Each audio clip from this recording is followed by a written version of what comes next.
Hey guys, welcome back. So, got some race car talk for you guys today. Hate to say talk, but we haven't gotten much done, but this is the important part. We're kind of planning out what we're going to do. So, let's get into some of the big stuff right off the bat. So, if anyone who's seen all the videos lately, or at least the last, so many, we did race car AC. The idea was this is a street car and a race car, and I wanted AC for the streets.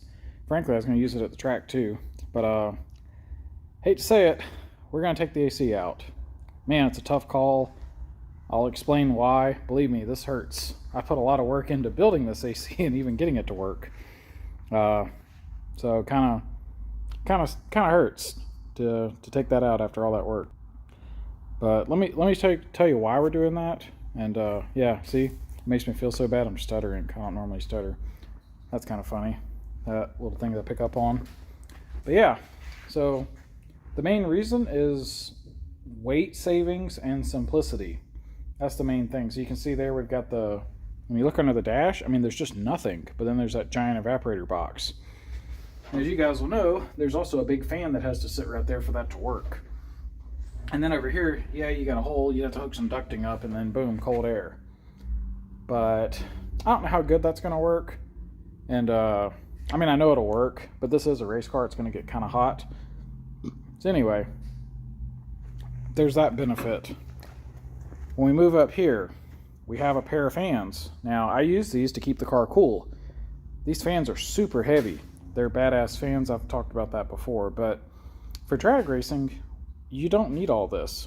For drag racing, I could actually put like a half-size radiator and just put one fan.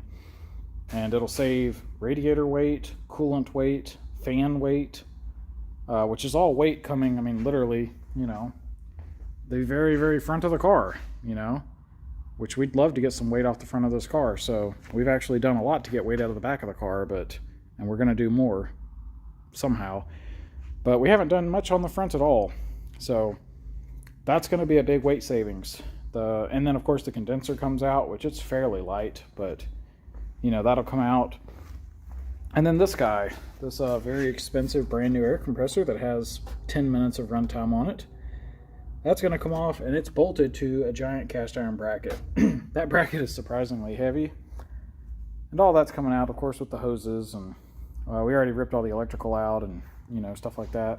And then these little aluminum pipes that probably don't weigh much, but they're just kind of like in a bad spot. That's one thing that even if I did keep AC, or let's say I put AC back in the future, I hate these lines. I don't like how they're routed. They're just in a bad spot. I would definitely redo like the location of those just because that's in a sucky spot. So I don't regret taking those out. But anyway, that's all coming out of the car. And that's probably, I mean, we'll probably weigh it. I need to get a scale. Funny enough, I haven't done it yet. I'm still kind of planning this out, but I want to buy a set of scales where I can actually weigh the car. I figure it's a race car, and weight, horsepower and weight are probably not the most important, but they're both really important when you're building a drag car. And I have no way of dynoing the car here, and I can't weigh the car. Well, the dyno is expensive, but the scales not so much. I think I found about $800 you can get a set of scales, like a cheap set, which is probably all I would get. So I'm considering it because then I could actually track like over time and see, okay, what changes I've made and what the car actually weighs.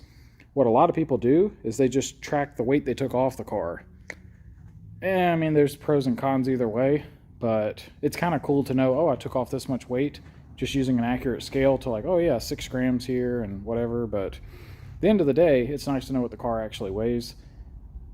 Both the car, your race weight, with and without fuel, with and without driver. So there's a lot to be gleaned from having a set of scales. And I'll be the first to admit I don't actually know how to like fully... All I would know how to do is to get the weight.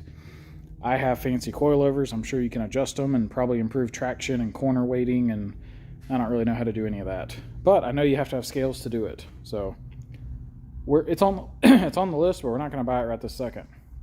So, okay, we're already 4 minutes in, but let me explain my kind of plan. So I think it's been a week or so that since we decided this was going to be a full race car. About a week. And the whole last week has been a new way of thinking and coming up with plans of what we're going to do. We were kind of stuck before. And things are getting so much easier. And one of the great things is just taking stuff off the car, making it simpler and easier to work on and lighter. I mean, I love that. I'm definitely getting behind that really quickly. So we've had a lot to think about in that regard.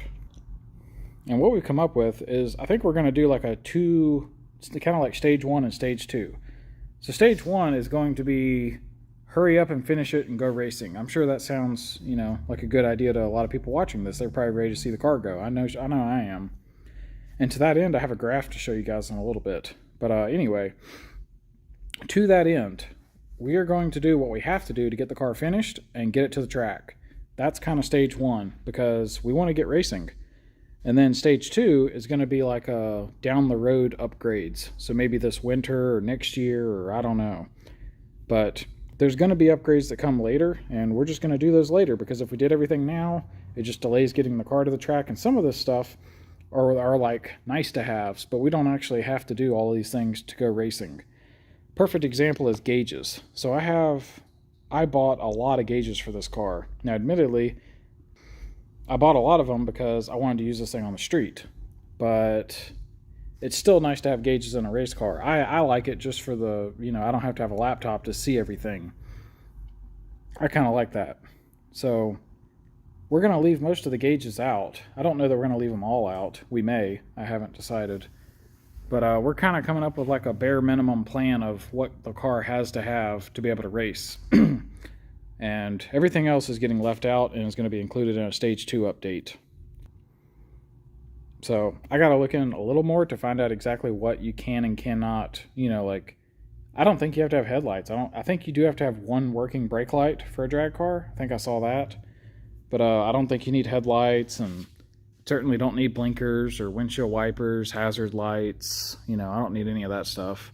Although hazard lights are nice to have if you blow up the car, or like I've had this before where if you blow an engine or break an axle, if you kick the hazards on, it's kind of like a signal. They know to just go ahead and run down there and tow you off the track. Whereas if you just stall out, sometimes they'll sit there for a while and then they have to come talk to you or whatever. So, but we're probably just going to leave it off. Again, weight savings and simplicity. So yeah, the electrical, it's just going to be pretty basic. We're going to try to keep it as simple as we can. I don't, just to be honest with you, I don't even know if I'm going to do computer-controlled fans at this point. I might just do a switch or something. I have to think about it. It's not hard to make them computer-controlled, but I don't know. Maybe I'll do that, but like I said, we're still going for simple. One of the things I've always wanted is for this engine bay to be open and everything to be accessible, and like how it looks over here, I wish it ran and drove and looked like that, I like the openness. So we're gonna tuck things and hide things and try to make it make it clean, but make it easy to work on. That's gonna be a huge thing. Okay, so like I said, for stage 1, we are gonna do the cage because we're gonna have to have it. This car actually ran fast enough that I got kicked off the track. Only running like 400 wheel, it would get kicked off the track. So, and this car, I'm thinking this is probably going to make probably close to 600 to the wheels with this turbo. Well, with that turbo. I think we're going to make close to 600 to the wheels probably. Roughly. Yeah, ballpark. Which means this car is going to be running 50% more horsepower than the last time I went to the track. The last time I was at the track, we ran 693 at 103. So we'll probably be running a lot quicker than that. And also, we should be lighter.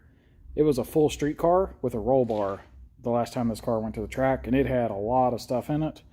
So we are going to have a full cage. That's going to add weight and a couple other things, but we took out so much weight. Again, that's why I want to get scales. I kind of wish, frankly, I wish I had the scales before I took the car apart. It would have been curious to see. I had one of the heaviest NB Miatas there probably ever was that didn't have a V8 in it. So again, it's just part of the scientific method. If you can measure something, it helps you. So yeah, this is all part of stage 1. Obviously, as far as the interior goes, there's basically just going to be a steering wheel and a seat. That's going to be about it. I'm not sure about gauges yet. We may not even do a dashboard. I'm kind of thinking about that. I've been it's one of the things that you could spend a lot of time on. Like you could just knock something up and it would look like hell and do the job, or you could try to make it look better. I don't know. But one thought I had was, what if you don't do a dashboard? just have nothing. Or maybe just have like a LED taped to a tube on the chassis or something, and just be like, hey, if the light's green, go racing, you know, who knows. So that's something to think about. There's something else that admittedly is probably going to get squeezed into stage 1, but there's going to be a balance of this, which is trying to save weight everywhere we can. So I'll admit a lot of this is going to run into stage 2, but just let me give you an example, a perfect example. Look at these. These brackets are made out of steel and they're welded to the car. And so is that one.